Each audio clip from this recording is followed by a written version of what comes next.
Okay, well, hello everyone. Wow, that makes me sound like the voice of God a little bit. Welcome to this session, which I'm super excited to be moderating today. And with my panelists here, we're going to be investigating the idea of what is education 4.0 and what it means for EdTech organizations as they try to solve some of the problems that we may face in education, teaching and learning. Today's panel discussion will form part of the next episode of the Education 4.0 series on the EdTech podcast. And if you haven't already subscribed, you'll be very pleased to know that you can do that on iTunes and Spotify and all the other podcast players that you may enjoy. So anyone here a big fan of podcasts? That's great to see. So hopefully we'll get the other half involved. And just to give you a little idea of what the podcast series is all about, I'm just going to play this short trailer. Is ready for use. This 7-part podcast series will examine the changing world of higher and further education, exploring questions including where, when and how will learning happen when we are always online? How can we use AI to continuously improve the student experience? Who can help embed new technologies and working practices? Will there still be colleges and universities in the future? And how might today's institutions change? As the candidates for a degree kneel before the Vice-Chancellor, they will hear the same 600-year-old Latin formula, auctoritate making the... Being that millennials find empowerment in discovering things on their own. It's natural for them to diversify their channels and seek out informal types of education instead of simply picking out a major. Britain is obsessed with universities. We've increased the number of people going to them dramatically. So that gives you a little idea, but yeah, there'll be many guests from across higher ed, EdTech, startups and so on, so love to have you as new subscribers, and that's of course in collaboration with Jisc. But today we're asking about the fourth education revolution, and I'm delighted to have these panelists with us. Catherine Skelton from FutureLearn sends her apologies, and unfortunately she was unable to make it today, but we will crack on.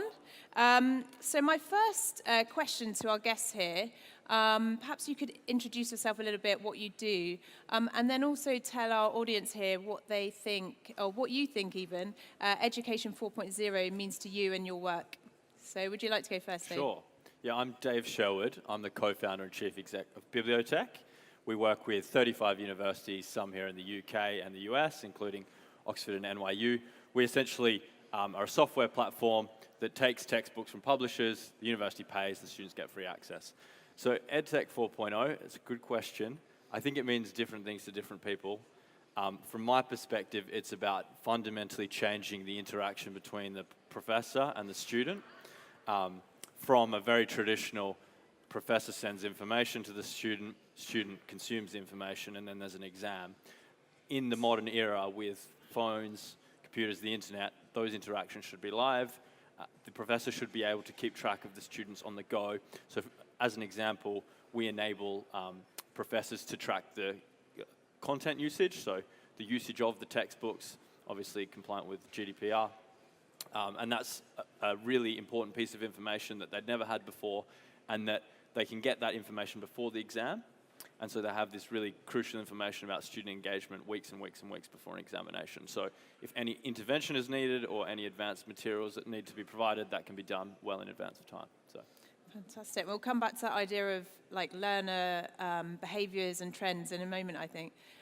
Sue, what's your version of Education 4.0? Okay, I'm Sue Atwell and I'm part of the research directorate within Jisc. And my version of Education 4.0 really is to reflect the changing times we live in and the changing learners we're going to have. You know, we've got a skills shortage forthcoming. We heard yesterday in Dave Kaplan's talk about the rise of technology and how that's going to remove a lot of mundane activities from the workplace, and that's going to free up people that will need reskilling, and those people are going to want to learn in more modular ways, in flexible ways that fit their changing lifestyles. So education that can be used on the move, and not necessarily, I think we've got to move away from things like the 3-year degree and doing all your education between 18 and 25. Very, very interesting. There was an interesting question this morning about, we focus a lot on younger learners, but what about reskilling some of the people that are already in the workforce? And James, how about yourself? Your version of Education 4.0? My name's James Gupta. I run a company called SignUp. So SignUp is an intelligent online learning platform. What it does is makes it really easy for students or people who are in work to engage with really personalized, engaging, tailored studying with just 5 minutes a day and on any device. Co-founder and I set it up when we were studying medicine over at Leeds University and found that the rest of our lives was becoming sort of like taken over by this sort of like 4.0 sort of concept. So we had all of these apps and like little things that could augment our lives. Then you go into university and you realize that you're still more or less expected to just plonk yourself down in front of a textbook for 8 hours in the library. So we built this app that lets students just engage with 5 minutes, answer a couple of questions, and then use spaced learning and other techniques to improve their exam scores. Over time, that got bigger, and now this is what we do full time. So we work with schools and universities, as well as employers, to deliver personalized micro-training to people. Education 4.0, as people say, I think there's no one definition of it, and it's not referring to one technology in particular. I think it's got to be something to do with personalization at scale. So if you look at what the technological revolution did in education, I'm just about old enough to remember when people would drag in laptops to class and you'd have like a computer day or something like that. Well, now we've got sort of mobile phones, people are sort of always on, so it means that the way you can deliver teaching is a lot more modular, and the gaps between what is like an offline teaching and an online teaching is being bridged, so I think that needs to be something about it, basically. So just to kind of jump in completely at the deep end, there's this idea of artificial intelligence, and we had the example in the keynote on day one in terms of the artificial intelligence being able to, it doesn't need to sleep, it doesn't need to eat, it can practice the BlackBerry game 600 times in a row and optimize a solution to be successful in that game. So with SignUp, we're talking about sort of understanding topics, revising, retaining information. What's the kind of deeper question about us as learners? There's the idea of 10,000 hours to master a topic. How are we going to compete using tools like SignUp versus artificial intelligence and what they're able to do? How do you see your role in that age? I think what AI is going to do is going to be transformational, and it's going to have big changes and stuff like that. But I think there's still a big gap of what things it will not necessarily be able to do, or at the very least, we don't know that it will be able to do them yet. So there are creative sort of things. You say creative, and people sort of think, okay, well, designing a great marketing campaign or whatever, or writing a great novel or something like that. But there are little bits of creativity in a lot of what people might think of as mundane tasks. And I think there are obviously things that the artificial intelligence can do to sort of to assist sort of like human workers and stuff. But I think people who are doing things like the driverless car stuff at the moment are realizing just how difficult it actually is and just how complicated the human brain is, because something that seems like a simple task, drive along this road, if there's an obstacle, stop and turn, it's actually really complicated. And can I take 2 minutes to go onto a really interesting slight tangent? But I guarantee I'll bring it right back home and it'll be super relevant. One of the lectures that I actually attended in medical school, because I was working on SignUp, was it told us about a guy who'd been born blind, so he'd never seen, but he was blind in a really specific way, so that a technology or a medical innovation came available in his 20s that would restore or give him sight. Right? So he went from never being able to see anything to suddenly being able to see just like a normal person would. But something really interesting happened, which is he could see fine, but he couldn't identify, say, male versus female faces, like at all, because he's not built up his mental database of things. So he built up little rules over time. Okay, so if I'm speaking to you and you've got long hair, you're probably, on balance, female. But obviously that doesn't always work, and there's a million of different edge cases. So over time, over a couple of years, he built up this sort of recognition sort of thing. And I think it was really interesting. They've done studies on it because you got a glimpse into the process that a human child is probably doing normally but can't articulate. And that's all of the same stuff that an AI algorithm is going to have to do, just sort of like broken down into steps. So the point is, I think a lot of the stuff that we talk about AI doing, it's not going to happen simply. There's a massive amount of sort of like complexity to the creative process, and I think it's always going to be a case of humans and computers working together from here on out. Yeah, we're definitely in a sort of transition period for the foreseeable, it would seem. It's not going to happen overnight, the education revolution that we're talking about. So you're highly involved in the EdTech Launchpad program at Jisc. So I just wondered, from the companies going through that program, if you're seeing any trends on which types of problems in higher ed or further ed are being tackled by EdTech companies. I think the one that most relates to Education 4.0 is the increasing focus on personalization and adaptation. So it's all about having products that can be tailored, can be personalized, are supporting flexible journeys. And I think increasing the use of things like AI and virtual reality in order to learn vocational skills in a safe environment, practice and allow that kind of repetition before going into a real world, and just making things much easier to do that.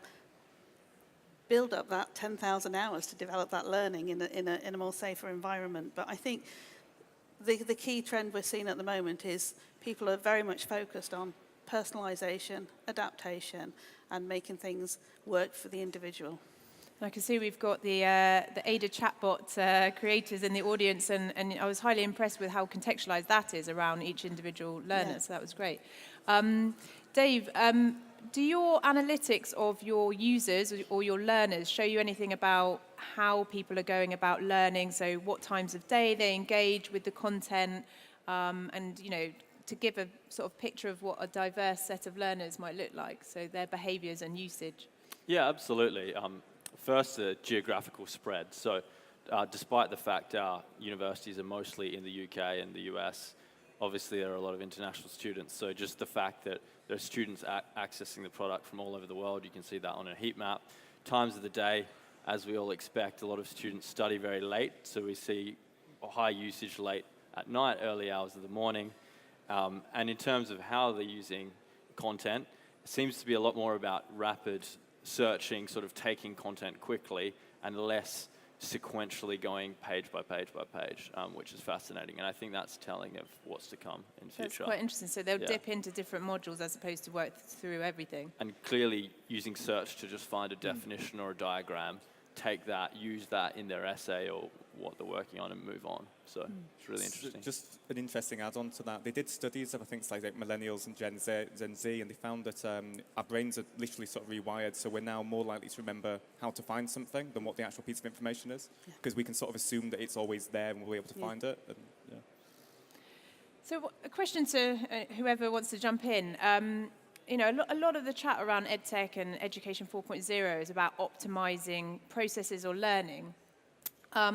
And then we heard yesterday from Dominique Thompson, a doctor who spent over 10, 15 years receiving in her clinic students and listening to the patterns of, what problems they're dealing with, and a lot of it is around mental health.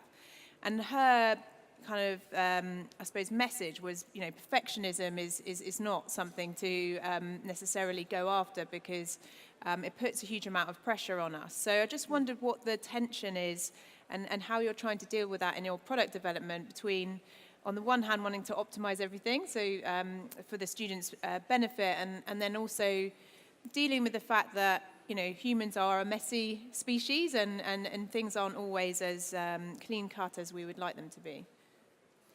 It's a really good question, and I think an interesting case here is artificial intelligence being used by Netflix, and it's something we do as well to boost content to the top based on what your peers are doing and what you've read previously.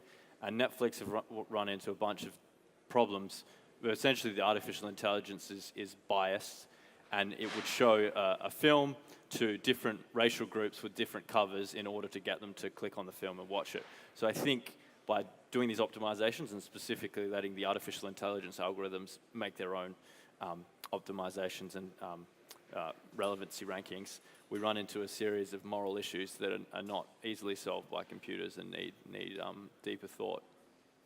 I think from my point of view, one of the reasons we do EdTech Launchpad and work with a lot of step-ups is to help them understand around iterating their product and working with members and working with customers. So get something out there that's a kind of minimum product, and then work with members and work with the whole kind of support system to iterate that product, but in a kind of a co-creation type model, so that it's a continual feedback loop and development. So I think that's rather than strive for perfection and then go for launch, this is about launching something and then continuing to develop and iterate until you get.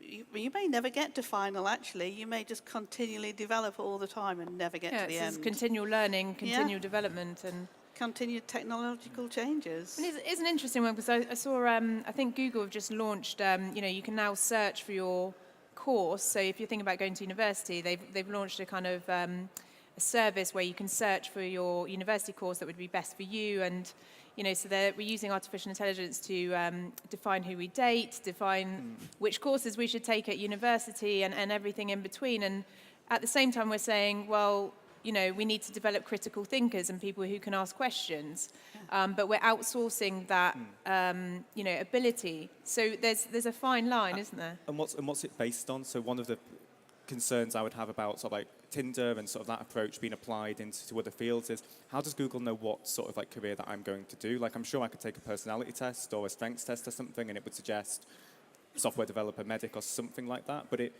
it comes down to a values sort of thing, which I feel like it can't tell me. So like my partner, who I've been now engaged to and been going out with 5 years, we are nothing like each other. Yeah. We wouldn't match each other on any sort of algorithm, really.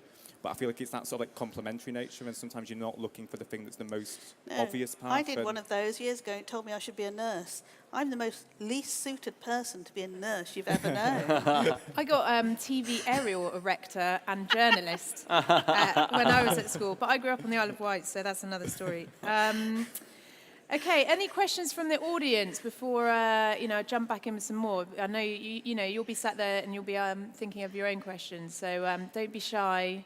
Put your hand up. We've got one just here.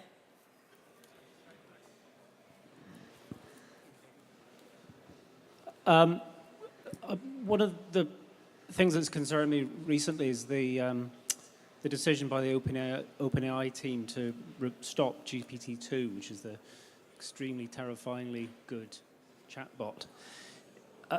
Thinking through how this might affect future education and how we assess, because you don't know necessarily if a student's gone to an AI-driven essay mill to write the thing. So if we're in a world where we're not assessing by writing necessarily, how do we assess going forward to avoid these kinds of things?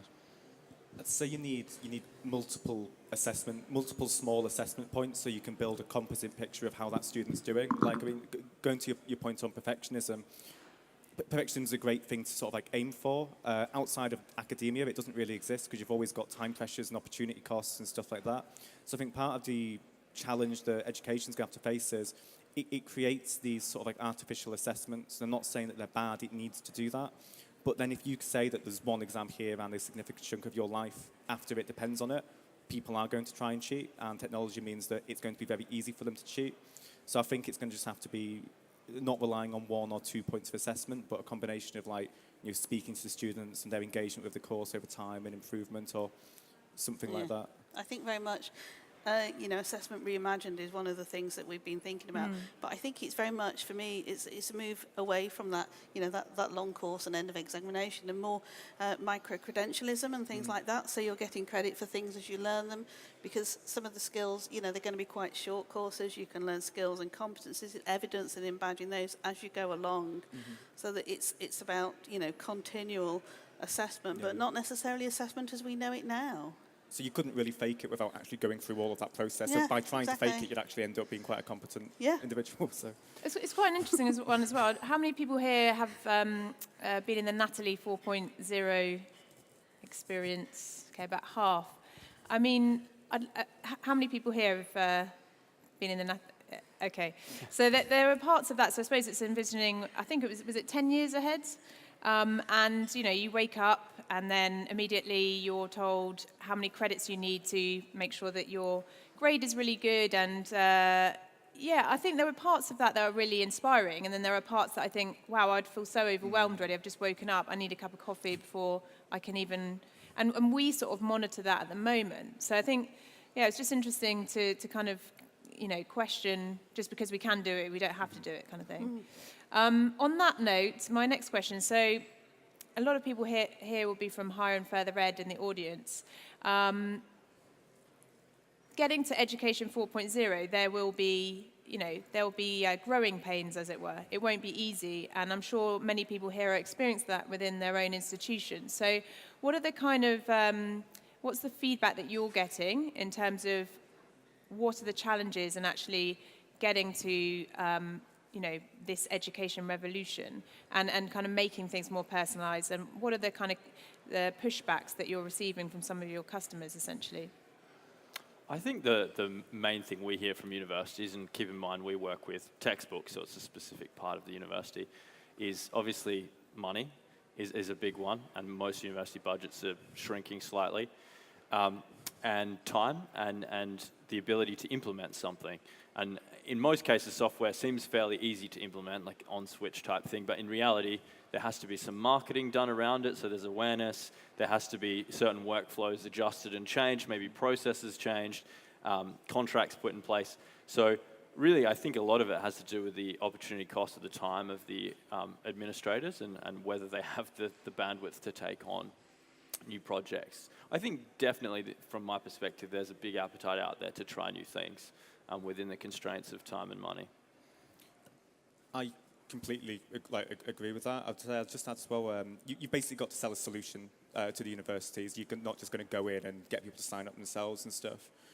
And then I think there's a risk from the university's point of view at the moment that, especially within some departments, that in order to take on these sort of technologies, they are potentially going to cannibalize some of their existing market. Like universities have got sure they've got challenges, but they've got a fairly good, robust sort of model going with the sort of 10 grand fees and the way that learning is currently structured. They're facing challenges from other companies who are offering online-only courses and sort of what Future Learn are doing, and to an extent, sort of what we're doing, it is becoming like an alternative to university for some people. If universities want to grab that sort of by the horns, they might have to offer some courses that are online-only that would maybe detract from their sort of face-to-face courses where they can charge a lot more money. But it might be what they need to do in order to survive in the longer term. So I think sometimes there's a bit of a conflict between their short-term and their longer-term interests. And I think one of the other things is, if we're envisaging a huge change, and potentially this is a huge change, one of the other challenges is maybe the government has to think, and maybe, funding has to change. Mm-hmm. I don't necessarily know how, but I think it's the question that we should all be asking. How do we make this work? How do we fund it? Yeah.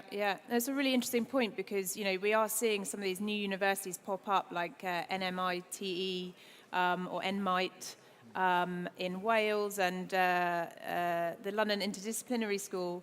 And, I know from chatting to both of them that the funding mechanisms that exist are very much based on the traditional university and the role of the regulator and all of that. So, it'd be interesting to see if things catch up. On that note, I mean, have you ever I had Lord Jim Knight recently had an article and it was called Is University a Subscription Service? And, there's lots of chat about unbundling degrees and that kind of thing. What's your kind of take on that? Because obviously from the publishers, it's, let's unbundle and let's make sure we can modularize the content. Is that one part of where universities are going? Yes, definitely. I think it's inevitable that all universities over a longer period of time will become more like a subscription service. One, to enable the lifelong learning that we've talked about before rather than just fixed learning. But I think the universities that seem to be growing the fastest, so Grand Canyon out in the US, and we're just about to roll out a pilot there, and Coventry, a customer of ours here, are already doing that. And it doesn't mean you have to shut down the campus and go online. That's not what it means. It means that you break down your courses into nice little learning objects and put those into nice little modules or micro-credentials, as we're saying here, and offer them to the public. And Coventry's doing a really cool thing where you can do it online or you can do it on campus. And it's not fully rolled out yet, but that's the intention, that you can do a combination or do entirely on campus or do entirely online. I think it's inevitable. And paying a subscription to be able to access those courses year on year on year. It's interesting you mentioned Coventry because they're sort of collaborating, I believe, with or having conversations with Deakin University at the moment about, what would a global collaboration look like, and actually can we borrow some of your teaching expertise for this course and work on that basis. We just need to kind of iron out how those credentials work across different regions. And it's a shame that Future Learn aren't present because that's something that they're collaborating on as well, I believe. Any more? Oh, sorry, we have a question here. We're just... Actually, an offering of information. I work for FutureLearn. I'm a senior learning technologist, and I'm seconded to Coventry University online from FutureLearn, and they have just announced, and in fact, they've just launched the first part of an online degree with Deakin. Okay, fantastic. So it's up and running. It's up and running, update live in the room. Okay. We should have got you an extra chair here. So we got a couple more questions at the back over there. Hiya, I'm Tori from Manchester Met. Do you think there are any problems with this kind of breaking everything down into super bite-sized pieces and kind of micro-credentials? Because it feels like we're not giving people maybe enough space for that kind of, essentially the boredom, the creativity bit. Mm-hmm. They're giving people time to think and kind of do bigger stuff rather than just spoon-feeding them. Are we becoming shallow and responsive? So Right.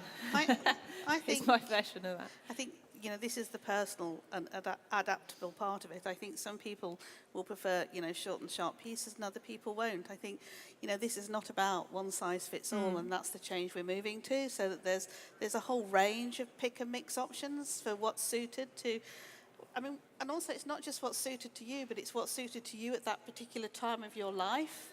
You know, as we grow, we change how we work and what interests us. We also change how we want to learn. You know, if we've got family commitments, we may want to learn. I did a whole course where I just did learning on a Sunday because that's what worked for me at that particular time. I'd hate to do that now. Yeah. I think it's a really good question, and yes, there are sort of like risks, and there are things that we might not want to take for granted about the way that education has been delivered, sort of all the time. So like one example, again, going back to medicine, it was a big trend when I was starting medical school was something called problem-based learning. So it was an alternative approach to sort of like lectures where you do your 1 or 2 years preclinical and then go into the hospital. It was instead, why don't we give students a problem to solve over 2 months? So you've got a patient with these symptoms, work in groups and learn about this and that. And it's a really nice sort of like modern idea of how you can do learning. The problem is that students sort of like, one, they lacked the base sort of like knowledge because they hadn't gone to lectures about the basic biochemistry, so they were really struggling to do this stuff. And two, they ended up with really sort of like spongy knowledge because they have a great knowledge on tuberculosis if that was their case study, but they didn't have enough of like the fundamental stuff. So I think certainly what I would suggest is not to sort of like go straight to this sort of utopian vision of having education and micro courses and everyone can just choose their own little bits. It needs to be like a blended mix. There's got to be some standard learning principles and the value that people get out of them.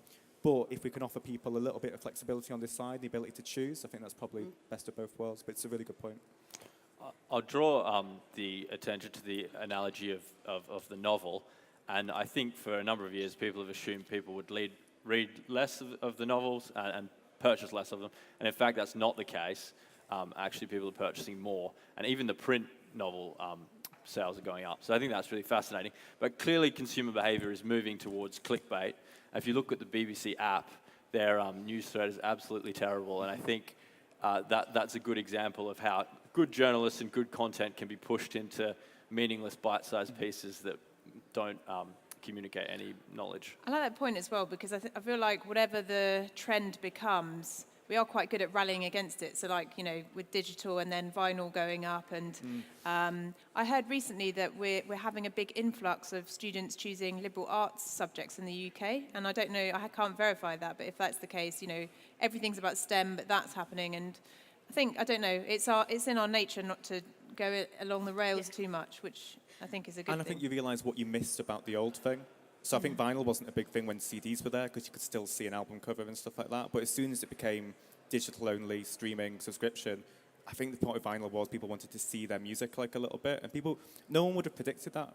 It's like, really? But I think there's probably a similar thing in education. Like, if we go too far towards like an all digital sort of thing, it will be a good lesson as to why we needed it like it was in the first place. Well, on that one as well, I interviewed Connect to Teach yesterday. Oh, yeah.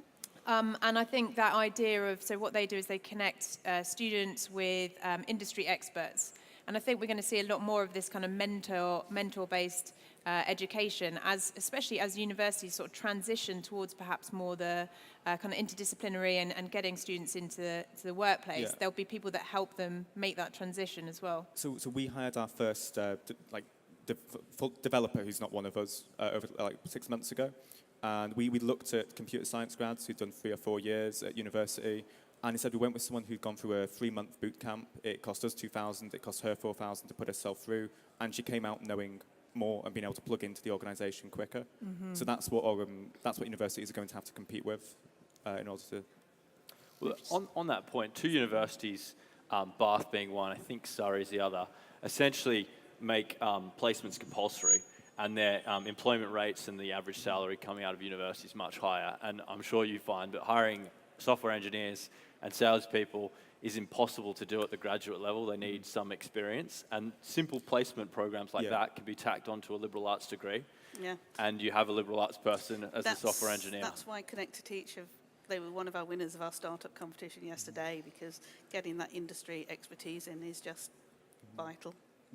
We would look to hire like 1 or 2 years out, maybe someone graduates, goes works at a big company where they can absorb the cost a little bit and put on the training programs. Then they get bored of working in a large company, but they've just had that little bit of polish. So I think you're right, like placement programs, so you can mix some of the academic side with just how you actually do it on the ground stuff. It's really good. That's obviously how medicine and other fields work as well. We got one comment here, I believe, or question. Okay, I declare the interest that I work in a medical school, so I'm a senior academic technologist in med school. So I find it interesting you're not the first person I've met this week who's been a startup company with a medical education background. Because medical education is across all subjects because of the nature of it. There are micro-credentials across clinical skills, so the way that education is done in medicine is encompassing all aspects of education from all levels of degree. So it's always interesting to come to events like this, because we're already challenged in that at all levels of medicine. I work in a 4-year accelerated program, so we have case-based learning, so problem solving but across cases, but with lectures. So there's that balance of getting mix of the two, you want a whole variety of options for students to pick their learning from and be able to then create their own understanding of what we're giving them. And throwing digital into that is becoming increasingly complex because it's disrupting staff, students. And of course we're working across employers already, because our students go in and work in clinical placements from very early on. So we're already connected directly with employers. There's no such thing as accelerating beyond 4 years is already a very accelerated medical degree. I don't think anyone's going to cut that down any further. Yeah, no, I agree. I completely agree. I think medicine as an overall course, especially the way it's been done since the 2008 GMC and all of that, is really varied. Like, we spent in Leeds about a third of our time doing like the biochemistry and the stuff that people would expect medics to be doing, and the rest of it's communication and leadership. We're on the wards from week 1, but full time from year 3. And you're right, the 4 years, I don't think you could cut it down any further, because even if you could cram all that information in, there's a certain amount of like just growing up and processing and stuff that you need to see. But yeah, I think the medical model as it's done now would be an interesting model for other areas. So you take the biochemistry out of it and put something else in its place, and you've got this nice, well-rounded degree. I agree.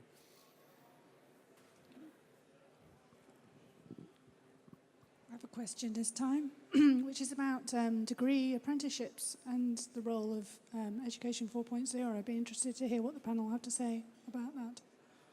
Degree apprenticeships. I think it's potentially one of the first areas where things like new technology and new kind of models are going to come into play. With degree apprenticeships, I think increasingly we're going to be moving away from that cohort of having young people studying something for in that kind of 18 to 25, which is where still the majority of undergraduates are, and into that more mixed cohort where you're going to have people that have family responsibilities and are probably working somewhere where they may have quite a long commute. So, you know, being able to study, being able to have that assessment information that they can reflect and review when they're on the train home, being able to study, you know, after they put the children to bed, so that they still, you know, maintain at least some of that work-life balance and some of that family life. I think it's going to be one of the drivers that start to force that change to happen as we start to deliver the service that we need to do with the change of cohorts.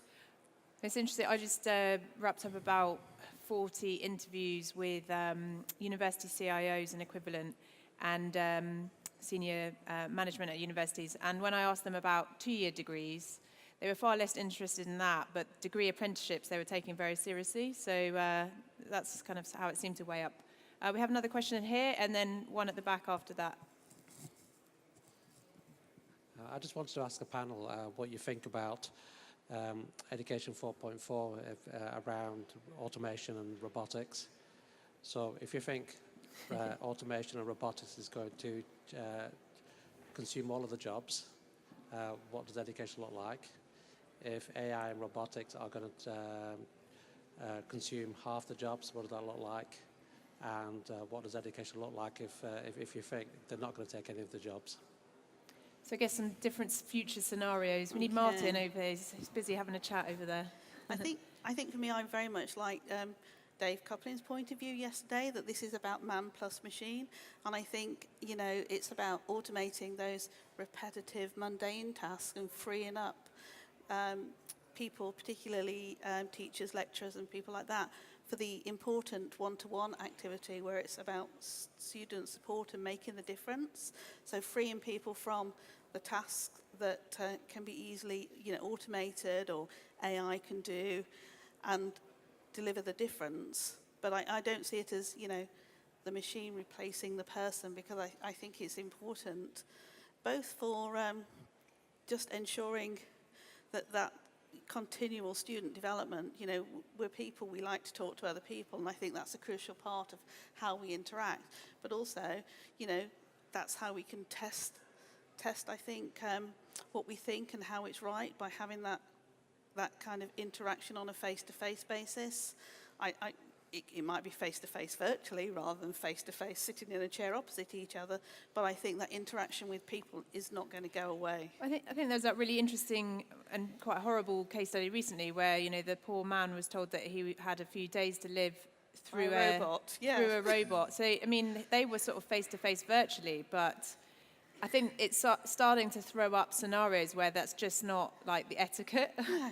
You know, hopefully we'll still have some manners. And I think ethics has a big part to play in this field. Just because you can do something doesn't mean that you should. I think, you know, we have to have that ethical discussion first and make sure that we feel comfortable with what we're doing and how much we're automating, and that everybody feels comfortable with that, you know, so have that open and transparent discussion. And so we had the lady from the University of Bristol yesterday speaking about, you know, teaching, I think it was computer science or data analytics, but having a philosophical or an ethical module as well, and I think we'll start to see more of that.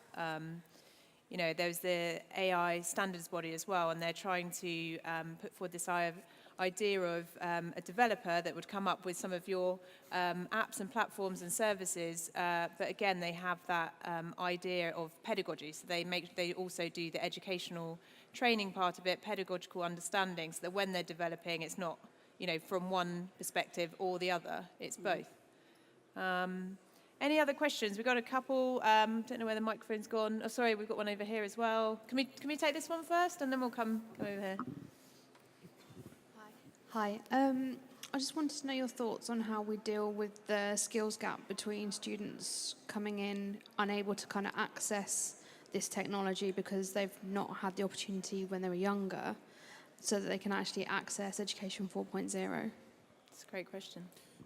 I think whenever you do something like this, there are going to be some people who just straight up cannot afford a laptop, or who have not been sort of brought up with it or something like that. The way I look at this is, technology always starts off as very expensive, then if it's popular, it rapidly comes down in price. So you look at sort of like smartphones and laptops and internet access and 4G and all of this other great stuff that we just all have now. Basically, everyone has them and has access to them. I say basically, I appreciate there's a small percentage who can't. And it's difficult to say exactly what we do about that, other than to say, you've still got teachers and doctors and all these other people there, and now, because more people, the other 95% of people are doing more self-service sort of stuff, it lets them focus their time more on those people and frees up resources to do that. We see, and I touched on this before, a big part of bringing in new software to a university is actually the training of the students and the staff. And it's necessary that the university and perhaps the school system takes that on. Many universities give out laptops to students that don't have them or let them borrow them, and have proper training courses for all of the major software that the university buys in. I think that's really the only way to solve it, and it has to be done through the institution, from my perspective anyway. We're also seeing governments sort of have a continual learning budget, and I wonder whether that will become part of this as well. So the idea that we are allocated a certain amount of money, but of course it's not just about money, is it? It's about having the access and the support and so on. So we've got another question here. Hello, I've got a bit of an estates background, so I'm very interested in knowing what role the university campus has in the future of Education 4.0. Do we still need the physical spaces and campuses that we have? I think we will always need a physical space, but I think it will continually change and adapt. I think that's where we need to move to a campus that will adapt to its use, so that you're not just allocated a room when you start a course and that becomes your room as you deliver that course all the way through, but you get a room that's appropriate for what you're actually delivering in that session, and that where it's appropriate to deliver online, you deliver online or a blended session. It's not necessarily that all courses are taught in that campus. So I see that a lot of campuses may shrink or may change, and I think that's started to happen with a lot of new builds already. So I think, but I don't see it disappearing. I think people will always want to come in and have those conversations and to have that activity. I was having this conversation with someone last night, and it was like, where are the spaces that I feel really inspired? And for all that we kind of talk about and question universities on the podcast in different ways and supporting ways as well, it's still one of those spaces you go and you feel really inspired, and it's an exciting place, and it makes such a difference to the location where these universities are based. So I was thinking universities, libraries, because I feel that they are a kind of a place of reflection, and then cafes and pubs, because you have that connection, and you sit down, you have a really good conversation, and you have a different kind of conversation than, for example, if you're in a boardroom or on a stage like this. Like, you'll have that kind of one-to-one, candid conversation. And I think that's one of the ways how the campuses will change, probably in the more near future, is that you'll be able to check out whether the library is particularly noisy, or whether the rest of your cohort's in there, or whether there's, whether they're still serving the vegetarian specials in the cafe you're going to, and things like that, so that you can go and study in the environment you want to study in. Some of us like to study where it's really warm. Some of us prefer to be somewhere cold, and you can just start to have those preferences and know about them before you set off. I remember interviewing the chief librarian from Loughborough University, and they said that initially they used to say, like, no food in the library, and then he realised this was a terrible idea, and they allowed pizza delivery to come straight into the library, and people started using the library and chatting and studying, and then they would just take the boxes away, and it was like, oh, we should just do what the students want. So coffee and food. Coffee and food. I think that's a really important point. If you think about why students go to university, number one, employability, number two, social stuff, and for a lot of students, probably number one, social stuff. And I think that's a massive competitive advantage that universities have, and I can't see students forsaking that for an online course. But what they would, in general in the future, do more of, I think, is both. So instead of having a lecturer talk to you for an hour, you can have that done online, but interacting with your tutor or having a beer with a friend, you need the campus, or you need physical places. I think it's what we're already doing at work. Yes. I mean, we work flexibly, so we choose when it's appropriate to go in the office, when we want to have those interactions with our colleagues, but then we choose to work at home when we want to do that kind of activity. We're already there. If the space wasn't that important, because technology had sort of like gotten rid of the need for it, then all of the big tech companies would be working remotely. But they invest, Facebook, Google and stuff, invest huge amounts into their space. It's a big selling point because they want to attract the best people. They want them to come early, stay late, do their gym and socialise and stuff there. And when you want to collaborate, that's when I go into the office, is when I want to collaborate with my colleagues, because I can't do that from my home office. Yeah, exactly. The comment earlier about vinyl reminded me of something I think I read or heard about the comparison between vinyl and MP3s, and it's a comparison between quality over convenience and utility, which is interesting if you think about how that may or may not apply to online versus face-to-face. And if we are sacrificing quality over utility, what is the quality that we're sacrificing for that utility? I would never advocate sacrificing quality. You know, for us, it's all about maintaining and even improving the quality of education, but supporting it with technology. In our case, we can't beat a print book, and so what we try to do is do things a print book can't do. So search, like you can't search 100,000 books in 1 second, things like that. But at the end of the day, and I think the vinyl's a good example, you can't be a better vinyl than a vinyl record. So yeah, I mean, the consumer at the end of the day has to decide when they use which form of media, and as you're saying, convenience is a major deciding factor. I think it's also about like single tasking versus multitasking. So there seems to have been like a bit of a swing away from the idea of multitasking. So recently, I think partially when people are browsing, you say they're sort of like going and searching specific things. It's because it's so easy to have 2 desktops and multiple tabs open and just, oh, that link, and I'll go, oh, and over there and stuff like that.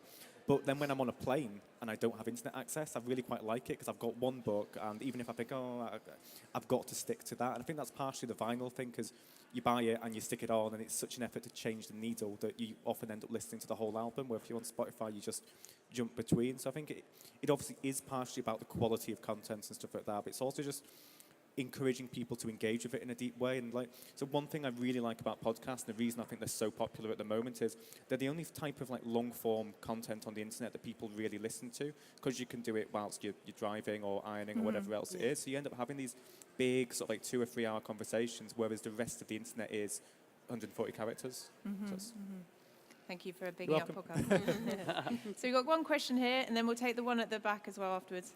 Yeah, with the advent of ubiquitous information and the modern technology age, some people argue we've lost critical thinking skills. And I was wondering, for example, with GPS, we've lost the ability to read maps, a lot of people. I was wondering with Education 4.0, what skills might we lose?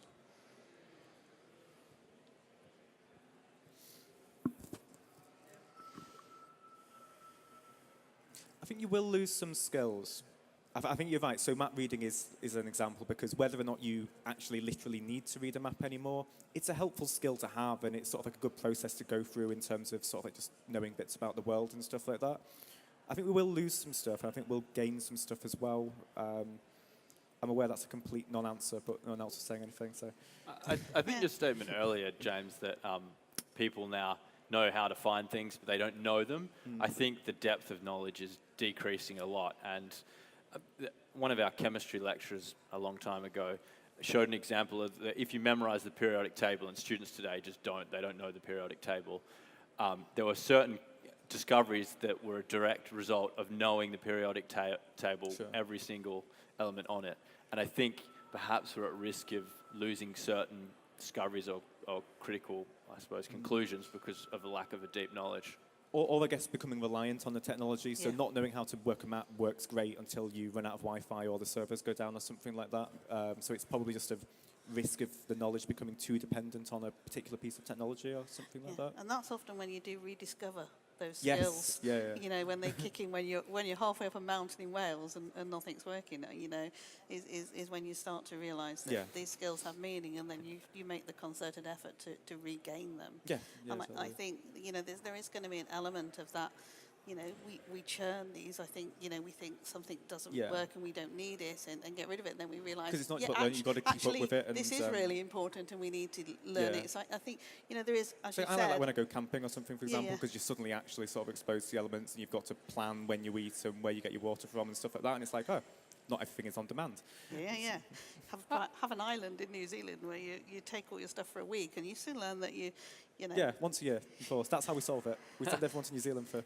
I kind of worry on that one. It's that thing that we lose some things and we gain some things. And I think that is the answer. Sure. Yeah. I worry that we'll lose our ability to explore. So and chance, the romance of like chance things happening. Yeah.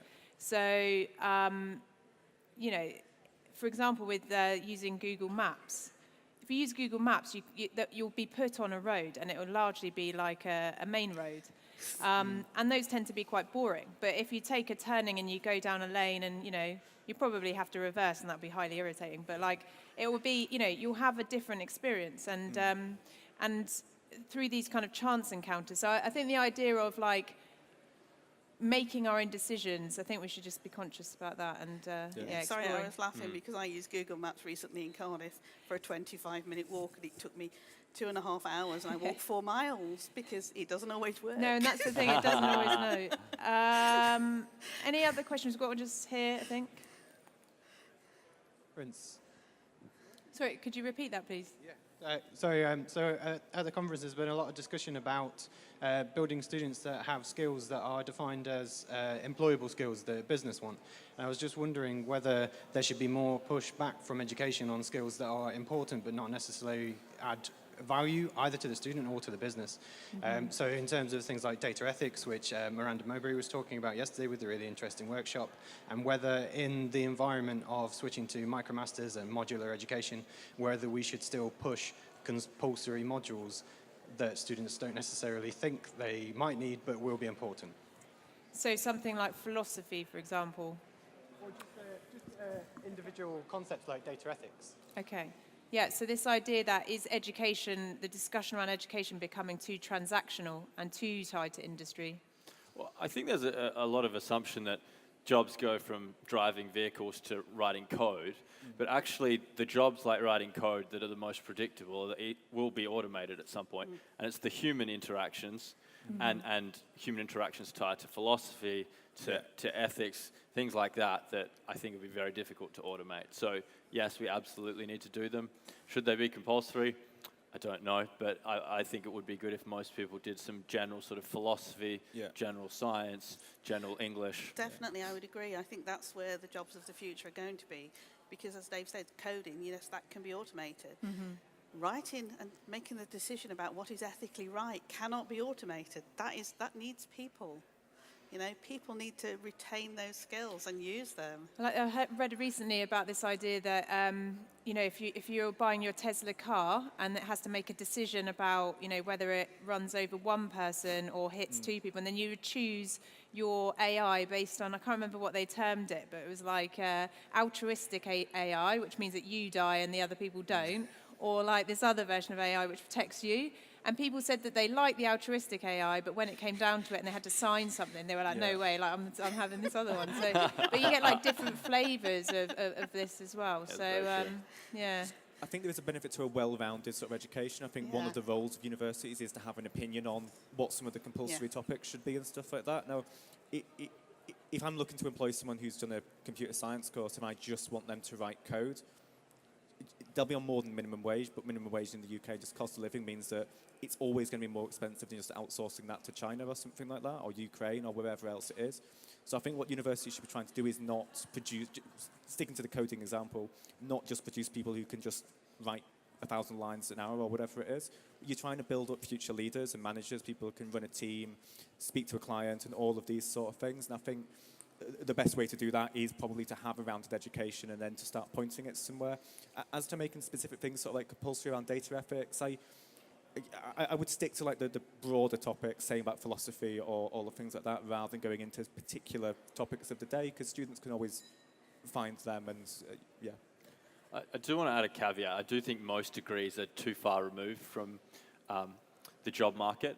Now, you don't have to fix that by making the degrees entirely technical or job-focused. I think things like placements that you tie to degrees are a better way to go about it. So you get some good fundamental philosophy, but then you spend 6 to 12 months in learn a and job apply placement. and like keep going on that loop. Right? Yeah. So with Education 4.0 then, say in, I don't know, next 10 to 20 years, will it continue to be further education colleges, higher education institutions that realise this, or will it be completely left field player that comes in and suddenly becomes the new university?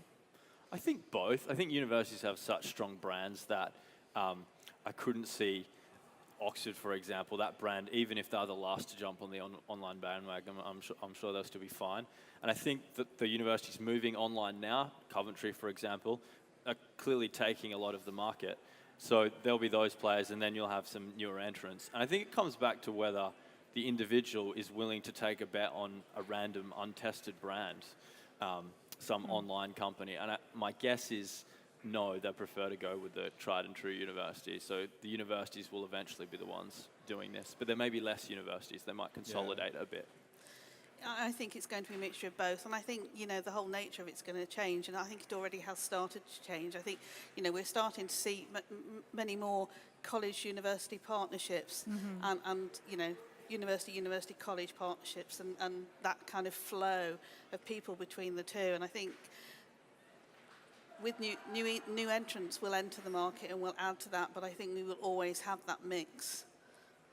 So I think we'll keep the ones we have. We'll add some new ones in. There'll be some changes, but I think, you know, fundamentally we'll keep that mix. Okay. Yeah. I think there will be some form of contraction in the further education space, higher education, but there has been a massive expansion in the last decade as well. So in a way, it'll be a bit of a return back to normal because certain degrees, I think there will always be a benefit going to university. I think some are increasingly just, it's not going to make as much sense to go to a traditional sort of university versus some sort of hybrid model or a completely new competitor. So I think there will be changes and they'll find a new sort of happy medium. Okay, so final question. We've got 5 minutes left. What are the people, books, podcasts, any other type of media or person that have influenced you in the way that you think that you'd like to share with our audience before we wrap up today? The one thing that comes to mind is Thomas Piketty's book on capital. I don't know, has anyone read it or knows of it? Got a nodding head there. I think the gap between the super wealthy and everybody else and the middle class and the working class has increased a lot over time, and unfortunately I think automation will just increase it more. So I think that's the biggest challenge for the next 20 to 50 years. And the baby boomers have had it very lucky, and they were the one generation that had that trend go in reverse, so social mobility increase. So I think that's the biggest challenge, and that sort of affects, I just think about a lot, I guess. Yeah. Social mobility, definitely, I would agree. I think that's going to be a huge challenge, but I think also, you know, with the increase in automation, we you know, our culture is that we get self-worth from what we do and the fact that we work, you know, and that's going to have a huge impact as that starts to create big changes. And I think it's something that, you know, that we, you know, the big we all, you know, we need to start thinking about as one of the big problems that we need to talk about and start looking at solutions. We don't have one yet, but we should be thinking about it more than we do. Okay. Can't think of any books and stuff off the top of my head other than like Make It Stick. I read, which a few people here have probably read, really interesting book into like some of the like psychology behind how people learn. And I think just generally having gone from like 8 years at the university and like doing that sort of like traditional education, then going into like a startup and now being at the point where we're like employing and stuff like that, it's and you'll probably get this as well. I feel like I have an understanding of where there's a conflict and where there's a bridge to be had between industry and academia. I feel like I sort of understand both sides of it now, and I think it's a worthwhile experience if you have the opportunity to engage in a startup on an innovation project or to do like a hackathon or this kind of thing. There's just a lot of value to be had in like seeing the way that the different sides of the coin sort of think, because I think we want the same thing, which is well-trained, educated, smart, critical thinking students and or employees, and sometimes just have different ideas over what the priorities should be. Okay, so I think unless anyone's got any pressing questions, we'll probably wrap up the session. As I mentioned before, this recording, along with loads of others from people across higher and further education, will be on the EdTech podcast. So feel free to subscribe, and let's give our panelists a big round of applause.